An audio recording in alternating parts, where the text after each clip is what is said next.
कल हमने एक वीडियो किया था और उस वीडियो में मैंने आपको बताया था कि प्योर रूल्स 2024 में जो भी अपडेट हुए हैं उन सारे अपडेट को हम 2 से 3 वीडियो में करने वाले हैं। इसके अलावा मैंने एक चीज और बताई थी, वो ये थी कि इंडिया पोस्ट का साइट जो है वो पूरी तरीके से अपडेट कर दिया गया है आईटी 2.0 के कारण। और जो नए नियम पीओ रूल्स 2024 में ऐड किए गए थे उन सभी नियम को अभी इंडिया पोस्ट के साइट पर डाल दिया गया है। इंडिया पोस्ट का साइट जो है आपके सिलेबस में दिया हुआ है और मैं आपसे बार बार एक ही चीज बोलता हूं, जो आपके सिलेबस में दी गई चीजें रहेंगी वही चीजें आपका पढ़कर जानी है ताकि आप परीक्षा में सवाल जो है हल कर सके। अब प्रोडक्ट एंड सर्विस का जो रेफरेंस है इंडिया पोस्ट का साइट लिया जाएगा और इंडिया पोस्ट के साइट में जो भी नए रूल हैं उन सभी रूल को ऐड कर दिया गया है और जो सर्विसेज बंद हो गई है उन सर्विसेज को इंडिया पोस्ट के साइट से हटा दिया गया है। इसीलिए इस पूरे अपडेट को हमने 2 वीडियो में करने का निर्णय लिया था। पहला वीडियो में आपने पूरा अपडेट देख लिया है, ये जो है दूसरा वीडियो होगा और इस वीडियो में जहां पर हमने कल खत्म किया था उसके आगे से शुरू करेंगे और ये वीडियो में जितने भी चीजें रहेंगी उन सारी चीजों को हम खत्म करके पूरा अपडेट कवर कर लेंगे। इसके पहले भी हमने एमसीक्यू के 4 वीडियोस किए हैं प्योर रूल 2024 के। अगर आपने उन वीडियोस को नहीं देखा है तो जरूर से जाके हमारा प्लेलिस्ट चेक कर लीजिएगा। नमस्ते दोस्तों, जीपी ऑनलाइन क्लासेस में आप सभी का एक बार पुनः स्वागत है। जीपी ऑनलाइन क्लासेस पिछले 5 सालों से लिमिटेड डिपार्टमेंटल कॉम्पिटिटिव एग्जाम के लिए काम करता है। अब बारी जो है 2025 और आगे आने वाले वर्षों के लिमिटेड डिपार्टमेंटल कॉम्पिटिटिव एग्जाम की है। हमारा नया बैच 1 अगस्त से शुरू है ऑलरेडी। अगर आप 2025 में लिमिटेड डिपार्टमेंटल कॉम्पिटिटिव एग्जाम देने जा रहे हैं तो इस बैच में जुड़ सकते हैं। बैच में आपको बहुत सारी फैसिलिटी मिलने वाली है, लाइव क्लासेस, रिकॉर्डेड क्लासेस, सारे ही टाइप के जो आपके सिलेबस में कंटेंट दिए गए हैं उनका 100% पीडीएफ नोट मिलेगा, मॉक टेस्ट मिलेगा और 5 साल के पेपर मिलेंगे। आप विभागीय परीक्षा की तैयारी कर रहे हैं, किसी प्रकार की बुक की जरूरत है, ये सारे टाइप के बुक जो है आपको जीपी बुक सिंडिकेट में देखने को मिलेगा। कुछ भी लेना चाहते हैं, स्क्रीन पर पट्टी चल रही है, हमारा नंबर दिया है, उस नंबर पर कांटेक्ट कर सकते हैं। चलिए अब हम अपने टॉपिक पर आ जाते हैं। कल हमने बहुत सारी चीजें देख ली थी, जो भी मेजर अपडेट हुए थे लेटर में, आईएलसी में, पोस्ट कार्ड में, उन सारी चीजों को कवर कर लिया था। आज हम उसके आगे से कवर करेंगे और सबसे पहला जो हमारा टॉपिक है वो है पीरियोडिकल पोस्ट। मतलब जो पोस्ट या तो मंथली या फिर 6 मंथली या वार्षिक भेजी जाती हैं उनको भेजने के लिए क्या नियम बनाया गया है। तो सबसे पहले आपको एक कंडीशन ध्यान में रखना है कि जब भी आपको पीरियोडिकल पोस्ट भेजना है तो वह जो है वो जो आपका कंटेंट रहेगा प्रेस पत्रिका पंजीकरण अधिनियम 2023 का जो 51 रूल बताया गया है उसके अंतर्गत, उसकी परिभाषा के अंतर्गत, उसके टर्म के अंतर्गत आना चाहिए, तभी आप उस पोस्ट को आवधिक पोस्ट में या पीरियोडिकल पोस्ट में भेज सकते हैं। पहला पॉइंट इसको याद करिएगा। और ये जो है केवल भारत में प्रकाशित होगा, मुद्रित होगा, तभी उसे आप भेज सकते हो। दूसरा पॉइंट याद करिएगा, जब भी आप पीरियोडिकल पोस्ट भेजना चाहते हैं तो press registrar general of India के यहाँ आपका रजिस्ट्रेशन होना चाहिए एक्ट 2023 51 के तहत। मतलब पूरा रजिस्ट्रेशन का जो प्रक्रिया है वो सर्टिफिकेट है आपके पास होना चाहिए, तभी आप इस प्रकार की प्रक्रिया को प्रोसीड कर सकते हो। ये तीसरा पॉइंट हो गया। इसके अलावा जो चौथा पॉइंट है कि provided that a book journal including journal of specific scientific technical academic nature shall not be transmitted by post as periodical. अब आपका पीरियोडिकल पोस्ट में कुछ चीजें जैसे जिसमें वैज्ञानिक, तकनीक, शैक्षणिक प्रकृति का कोई पुस्तक जनरल होता है उसे आप पीरियोडिकल पोस्ट में नहीं भेज सकते हैं। ये लाइन काफी इंपॉर्टेंट है, परीक्षा में पूछा जा सकता है, इसलिए ध्यान रख लीजिएगा। इसके अलावा पीरियोडिकल पोस्ट में और कौन सी चीजें जा सकती हैं, क्या नियम आवश्यक होता है, तो एक चीज आपको ध्यान रखना है कि पत्रिका के प्रथम या अंतिम पृष्ठ पर, ये मेजर पॉइंट है, इसको याद करिएगा जब भी आप पीरियोडिकल पोस्ट भेज रहे हैं।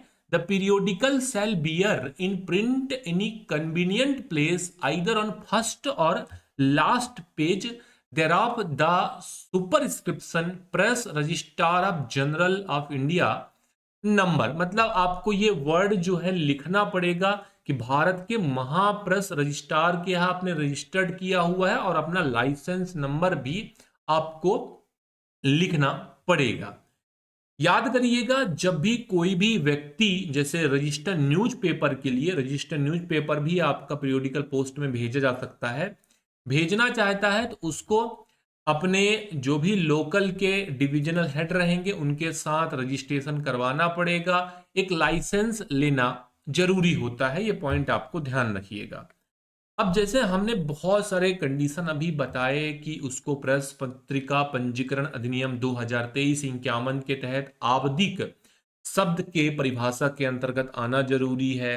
इसमें आपको कुछ चीजें भेजने के लिए परमिट नहीं दिया गया है, वैज्ञानिक, तकनीकी, शैक्षणिक प्रकृति का कोई पुस्तक है वो चीजें आप नहीं भेज सकते हो। प्रथम और अंतिम पृष्ठ पर आपको भारत के महाप्रेस रजिस्ट्रार ऐसे करके एक सेंटेंस लिखना है, और उसके साथ आपको लाइसेंस नंबर लिखना है। ये मुद्रित होना जरूरी होता है ताकि वेरीफाई हो सके कि ये जो है पीरियोडिकल पोस्ट कैटेगरी का आइटम है।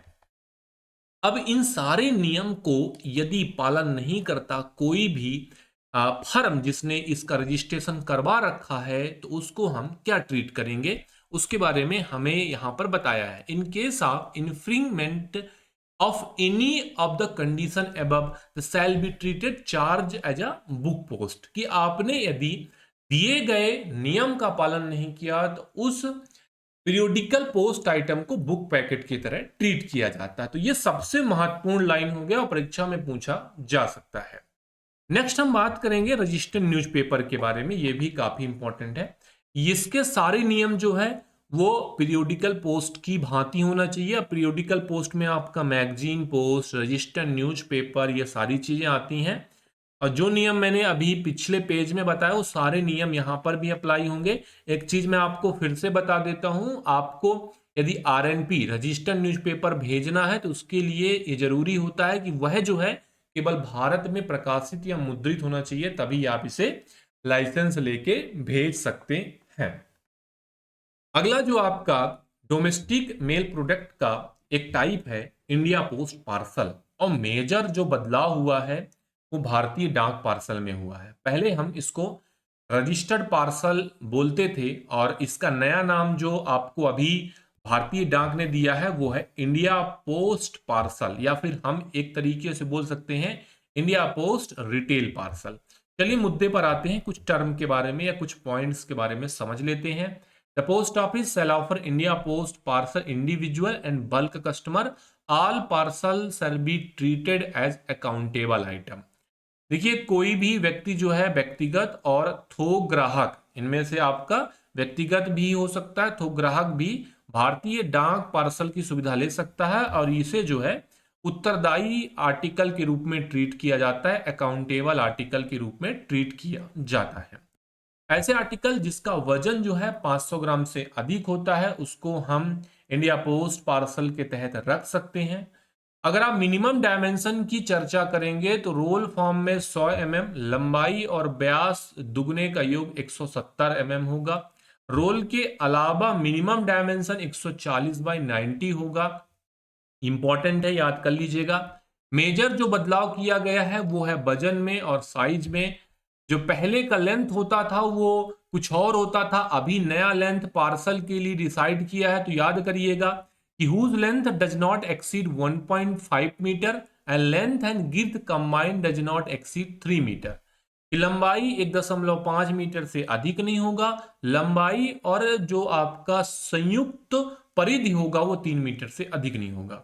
ये बात आपको ध्यान रख लेना है। लंबाई पूछेगा 1.5 मीटर, दोनों का संयुक्त माप पूछेगा तो आपको 3 मीटर याद करके जाना है। ये नया बदलाव है, नया अपडेट है, मेजर अपडेट है, इस वजह से याद कर लीजिएगा। अगला है आपका वेट। अभी आपका जो इंडिया पोस्ट पार्सल है, रिटेल हो चाहे आपका कॉन्ट्रेक्चुअल हो, दोनों प्रकार के पार्सल 35 किलो तक भेजे जा सकते हैं। पहले ये लिमिट 20 केजी हुआ करता था, मतलब रजिस्टर्ड पार्सल 20 केजी ही भेजा जा सकता था। अभी 35 केजी भेजा जा सकता है। इसके अलावा आपको एक चीज और ध्यान रखना है जो इंपॉर्टेंट है। भारतीय डाक पार्सल पर जो भी चार्जेस लगने हैं पोस्टेज के रूप में, वो पूरा प्रीपेड होना जरूरी हो जाता है। जब भी आप किसी इंडिया पोस्ट पार्सल को डाकघर की खिड़की पर प्रस्तुत करते हैं तो उस आर्टिकल पर इंडिया पोस्ट पार्सल लिखा होना चाहिए।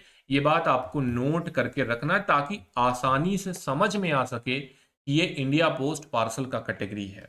अब देखिए, इंडिया पोस्ट पार्सल में रिटेल हो गया एक, जिसका आपका मैक्सिमम वेट 35 केजी है, और कॉन्ट्रेक्चुअल हो गया, उसका भी आपका वेट 35 केजी है। ये दोनों चीजें आपको ध्यान रख लेना है, इंपॉर्टेंट है। चलिए फ्रेंड्स, अब हम एक नए पोस्ट के बारे में बात करते हैं। अगला हमारा नया कैटेगरी का पोस्ट है ज्ञान पोस्ट। एक नए गैजेट के साथ हमें बताया गया कि जैसे हमने बुक पोस्ट के सारे सर्विसेज बंद कर दिए जो बुक पोस्ट के टाइप के अंतर्गत आते थे, जैसे कि आपका प्रिंटेड सैंपल पैकेट, तो प्रिंटेड पेपर की जो आपका प्रिंटेड पेपर है उसकी जगह हमने ज्ञान पोस्ट जो है लॉन्च किया है, इसको इंट्रोड्यूस किया है। ज्ञान पोस्ट में मैक्सिमम मैं आपको शॉर्ट में बताऊं तो जो भी मान्यता प्राप्त विश्वविद्यालय है, शैक्षणिक संस्थान है, कोई वैधानिक निकाय है, वो अपने पुस्तक प्रिंटेड आइटम भेज सकता है। चलिए देख लेते हैं कुछ जो टर्म आपके हैं, जो परिभाषा है उसके बारे में कि आखिर बोल क्या रहा है। लिखा है prescribing syllabus correspond and regular course for student by, निम्नलिखित द्वारा छात्रों के लिए पत्राचार नियमित पाठ्यक्रम में निर्धारित, जैसे recognised board of education, universities of the government, autonomous body, statutory body under the government, ये सारी चीजें जो है ये सारे निकाय प्रिंटेड पेपर को, मतलब बुक पोस्ट को ज्ञान पोस्ट के अंतर्गत भेज सकते हैं। ठीक है फ्रेंड्स, इसके अलावा कुछ और पॉइंट्स आपको ध्यान रखना है। प्रतियोगी परीक्षाओं में जो भी पाठ्य पुस्तकें उपयोग की जाती हैं उन सारी चीजों को इसके अंतर्गत भेजा जा सकता है। ये पॉइंट आपको याद कर लेना, परीक्षा में पूछा जाएगा। इसके अलावा जिसमें प्रासंगिक कानून के अनुसार जारी प्रकाशित सामाजिक, सांस्कृतिक, धार्मिक प्रकृति से संबंधित कोई साहित्य होता है उसको भी भेजा जा सकता है। मतलब जो आपका पॉइंट ए बताया है, पॉइंट बी बताया है और पॉइंट सी बताया है, ये तीनों चीजें आपका ज्ञान पोस्ट के अंतर्गत भेजी जाती हैं। नॉर्मली हम ये बोल रहे हैं कि ज्ञान पोस्ट को हमने प्रिंटेड पेपर से रिप्लेस कर दिया है। स्पष्टीकरण समझ लेते हैं। जैसे अगर मैं बोल रहा हूं बुक, अब बुक का यहां पर मतलब क्या होगा कि किसी भी भाषा में प्रत्येक खंड का भाग हो गया, अलग से मुद्रित प्रत्येक संगीत पृष्ठ हो गया, मानचित्र, चार्ट, योजना जो पूरी तरीके से या फिर अधिकांशतः पठन सामग्री है, पेंटिंग हो गया, फोटोग्राफ हो गया, इससे संबंधित कोई भी चीज है तो उसको हम बुक के अंतर्गत रख सकते हैं। ये इसका स्पष्टीकरण हो गया, एक्सप्लेनेशन हो गया। सरकार बोलेंगे तो सरकार का अर्थ है कि केंद्र सरकार और राज्य सरकार या केंद्र शासित प्रदेशों की जो सरकार है वो सरकार परिभाषा के अंतर्गत हम रख सकते हैं। चलिए, अब पुस्तकों से युक्त कोई पुस्तक है, पैकेट है, निम्नलिखित शर्तों के अधीन ज्ञान पोस्ट के अंतर्गत प्रेषित किया जाता है। अ बुक और packet containing the book shall be transmitted under ज्ञान पोस्ट सब्जेक्ट टू फॉलोइंग, कि कौन सी चीजें ज्ञान पोस्ट के अंतर्गत प्रेषित की जाएंगी। तो कुछ और टर्म के बारे में समझ लेते हैं। जैसे पहला काफी इंपॉर्टेंट है कि इनमें नियमित अंतराल का कोई प्रकाशन नहीं होता। ऊपर हमने देख लिया कौन सी चीजें जाती हैं। अब एक पॉइंट जो इंपॉर्टेंट है कि भाई ज्ञान पोस्ट के अंतर्गत इन नियमों को ध्यान में रखना जरूरी होता है। कौन सा नियम? They shall not contain any publication publish at regular interval. नियमित अंतराल का मतलब साप्ताहिक, पाक्षिक, मासिक, द्विमासिक, त्रैमासिक, अर्धवार्षिक, ऐसे टाइम में प्रकाशित किए जाने वाले कोई पुस्तक पैकेट इसके अंतर्गत नहीं भेजे जाएंगे। पहला नियम आपको ये याद कर लेना है फ्रेंड्स दूसरा नियम क्या याद करना है कि जब भी आप ज्ञान पोस्ट भेज रहे हैं तो बाहर की ओर आपको टॉप ऑफ एड्रेस में ज्ञान पोस्ट मेंशन करना है, ताकि पता चल सके कि ये आपका ज्ञान पोस्ट कैटेगरी का आइटम है। पुस्तकों में आकस्मिक घोषणा या पुस्तकों की सूची के अलावा कोई विज्ञापन नहीं होगा, यह आपको याद कर लेना है। ऐसे पुस्तक या मुद्रक में प्रकाशक का नाम अंकित होगा, ध्यान रख लीजिएगा, इंपॉर्टेंट है। इस उत्पाद में कोई भी व्यावसायिक वाणिज्यिक प्रकृति की पुस्तक नहीं भेजी जाएगी, इसको भी आपको याद कर लेना है। मैंने जितने भी पॉइंट बताए हैं सारे पॉइंट ज्ञान पोस्ट से रिलेटेड है और इंपॉर्टेंट है। इसके अलावा एक पॉइंट आपको और ध्यान रख लेना है कि ऐसे पैकेट में किसी भी पुस्तक पर मुद्रण, पांडुलिपि के अलावा किसी अन्य माध्यम से पुनः उत्पादित कोई भी अक्षर, शिलालेख, ये चीजें नहीं होनी चाहिए। अब ये लाइन काफी इंपॉर्टेंट है। इसके अलावा जो आपका पुस्तक रहेगा जिसे आप ज्ञान पोस्ट के अंतर्गत भेज रहे हैं, उस पर आप प्रेषक या फिर जो आपका स्वामी है, ऑनर है, उसका नाम आप उस पर मेंशन कर सकते हैं। इसके अलावा ज्ञान पोस्ट में कुछ और चीजें आपको ध्यान रख लेनी है कि ऐसे पैकेट में किसी भी प्रकाशन में पुस्तकों की आपूर्ति के लिए मूल्य सूची, बिल, आदेश नहीं आपको अटैच करना या नहीं भेजे जा सकते। लेकिन अगर एक अपवाद भी बताया गया कि पैकेट में उस पैकेट में भेजे जा रहे प्रकाशन से संबंधित कोई चालान है, कोई बिल है, तो उसको आप डाल सकते हो। अलग से आप ये चाहते हैं कि आप किसी प्रकार का बिल है, आदेश है, उसको आप ज्ञान पोस्ट के अंतर्गत भेजो तो नहीं हो सकता। कोई आप पैकेट भेज रहे हो, पैकेट से रिलेटेड बिल है, तो उसको आप भेज सकते हो। ज्ञान पोस्ट के आइटम विशिष्ट पते वाली होंगी। ऐसे आइटम को सतही माध्यम से भेजा जाएगा। इसके लिए आप रजिस्ट्रेशन सुविधा, डिलीवरी प्रमाण पत्र, बीमा जैसी सुविधाओं का लाभ ले सकते हैं। एक्स्ट्रा चार्ज आपको पे करना पड़ेगा।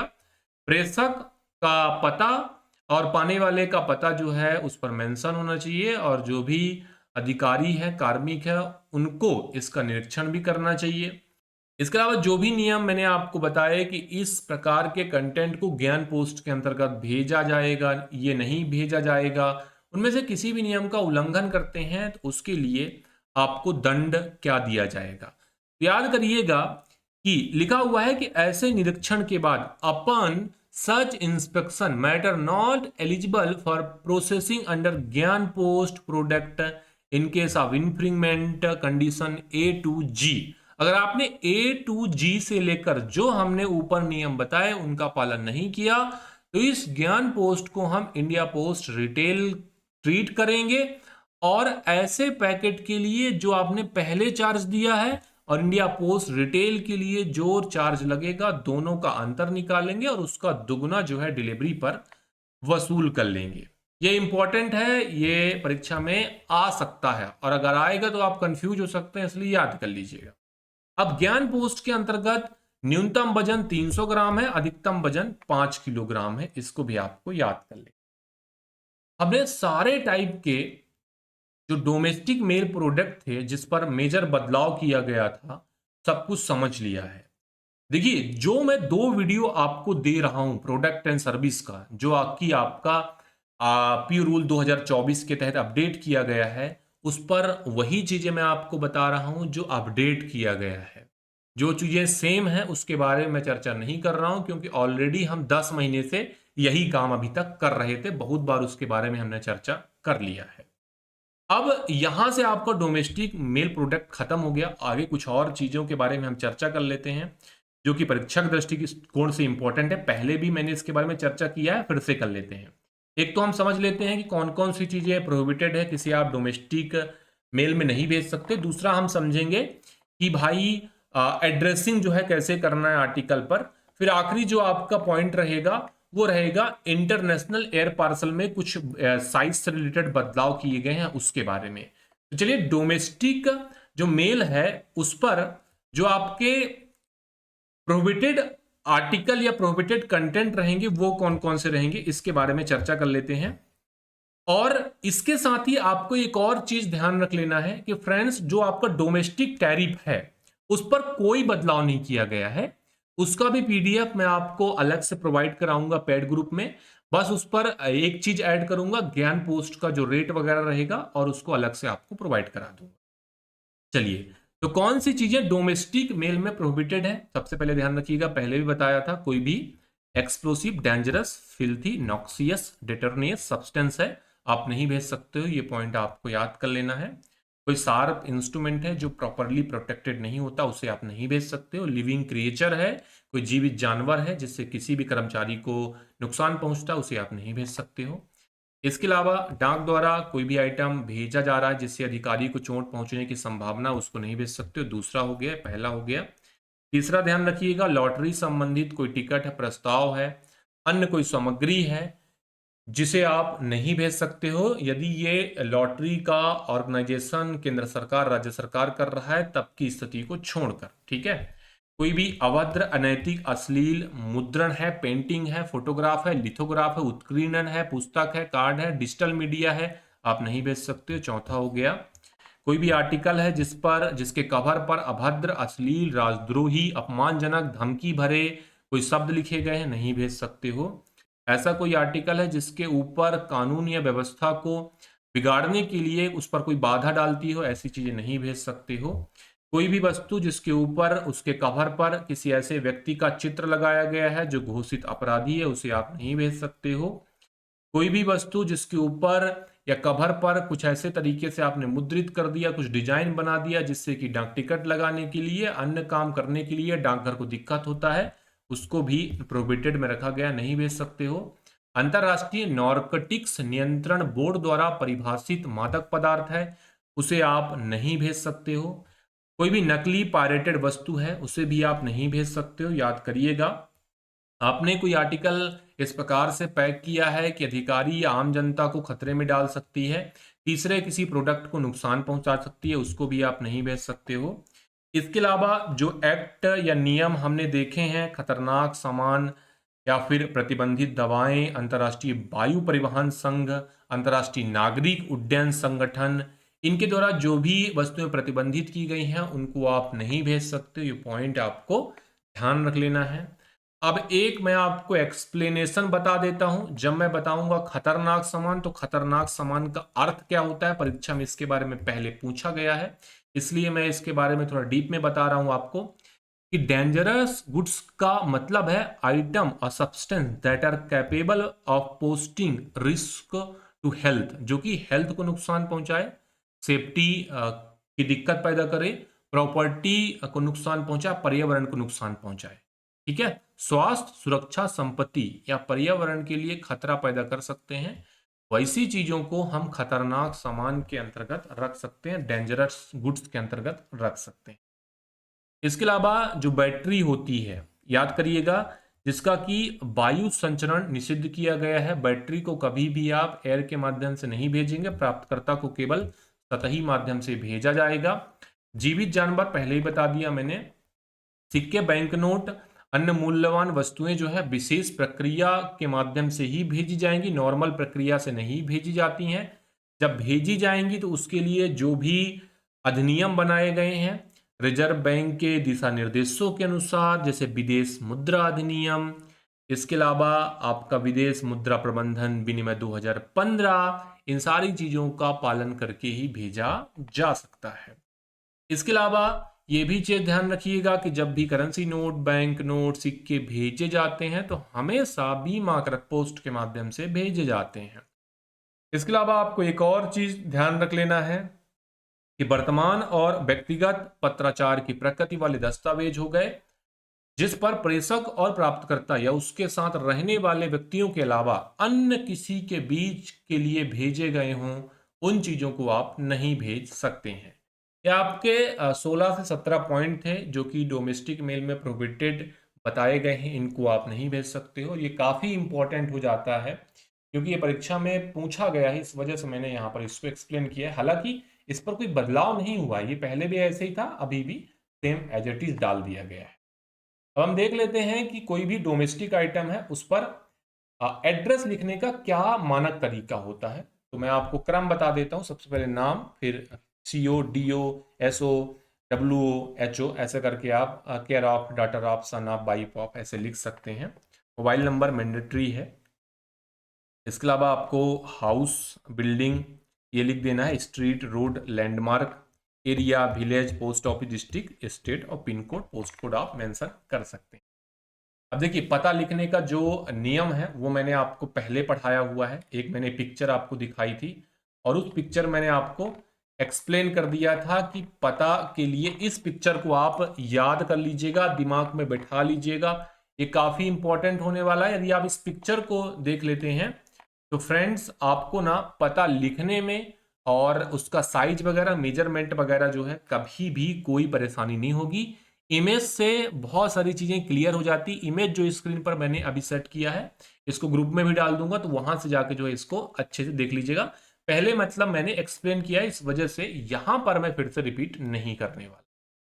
ठीक है फ्रेंड्स, एक मेजर जो इंपॉर्टेंट चीज बताने वाला हूं कि जब भी कोई आर्टिकल किसी सेना, वायुसेना, थल सेना को संबोधित किया जाता है तो उनका पता इस तरीके से नंबर, इसके अलावा रैंक, नेम, यूनिट, और उनको संबोधित किया जाता है 56 एपीओ और 99 एपीओ के माध्यम से।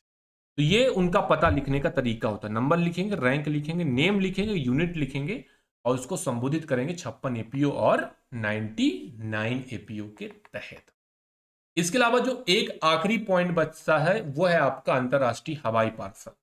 अब देखिए, जो आपका इंडिया पोस्ट पार्सल है उसका वजन 35 केजी है और जो आपका अंतरराष्ट्रीय हवाई पार्सल है उसका वजन में कोई बदलाव नहीं किया गया है। कंफ्यूजन ना हो इसलिए बता देता हूं कि अंतरराष्ट्रीय हवाई पार्सल जो है अभी भी बेस 20 केजी है, उस पर कोई बदलाव नहीं किया गया है। उसके साइज में बदलाव कर दिया गया है कि आपको ध्यान रखना है कि लंबाई जो है 1.5 मीटर होगा। जो आपका संयुक्त मेजरमेंट होगा वो 3 मीटर से अधिक नहीं होगा। ये पॉइंट आपको ध्यान रख लेना। न्यूनतम आकार 90x40 से कम नहीं हो सकता कोई भी अंतरराष्ट्रीय हवाई पार्सल। फ्रेंड्स, पिछले 2 दिनों में हमने पीओ रूल 2024 के मेजर अपडेट के बारे में चर्चा किया है और जो भी अपडेट इंडिया पोस्ट के साइट पर कर दिए गए हैं उन सारे अपडेट को हमने देख लिया है। उसका थ्योरेटिकल पोर्शन देख लिया है। थ्योरेटिकल पोर्शन को 2 वीडियो में देखा है। इसके पहले मैंने एमसीक्यू का 4 वीडियो दिया था, लगभग 200 क्वेश्चन दिए थे। उस वीडियोस को आपने नहीं देखा है तो जरूर से जाके देख लीजिएगा, इंपॉर्टेंट वीडियो होने वाला है। अगर आपको लगता है कि अभी कोई और टॉपिक जो है छूट गया है, कोई पॉइंट छूट गया है, तो कमेंट बॉक्स में जरूर डाल दीजिएगा। अगर आपको ये वीडियो पसंद आया तो वीडियो को लाइक जरूर करिएगा, क्योंकि वीडियो बनाने में काफी सारा मेहनत लगता है। आप एलडीसी एस्पिरेंट है, चैनल को आपने सब्सक्राइब नहीं किया है तो चैनल को सब्सक्राइब करके बेल आइकन जरूर से प्रेस कर लीजिएगा। आज के लिए इतना ही करेंगे, मिलते हैं आपसे नेक्स्ट वीडियो में। तब तक अपना ध्यान रखिएगा। जुड़ने के लिए आप सभी का धन्यवाद।